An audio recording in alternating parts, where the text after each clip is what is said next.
Alors à bord du bateau, on a un système hyper simple, qui est un système qui fonctionne avec des iPhones et tout en Wi-Fi. Donc je peux réaliser des vidéos avec du son, des images et les envoyer.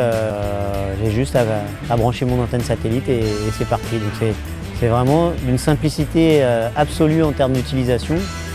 Et après, je pense que ça a été un défi technique de pouvoir mettre ça au point en très peu de temps. Il se trouve que ce bateau et cette génération de bateaux en fait, a atteint un tel niveau de performance que ça devient compliqué, voire impossible de trouver des endroits sur le pont où on peut travailler et faire des prises de vue en sécurité.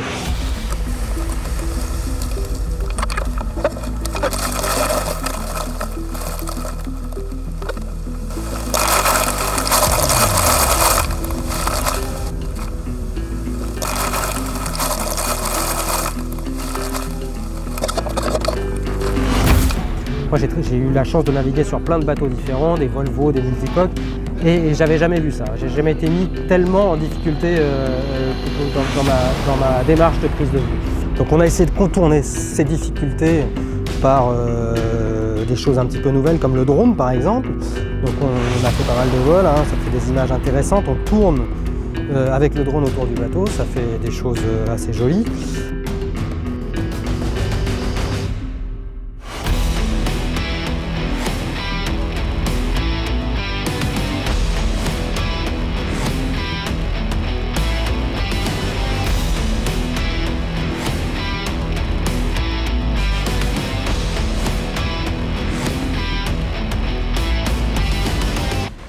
Et dans cette optique-là, ça s'est entraîné au maniement du drone.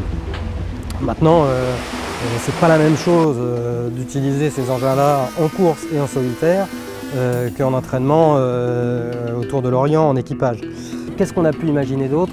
Bon, les caméras fixes, c'est pas quelque chose de nouveau.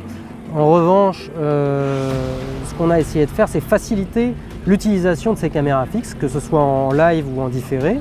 Donc on a pris un smartphone, on utilise les deux caméras du smartphone, et à partir de ce smartphone, on contrôle également les caméras extérieures.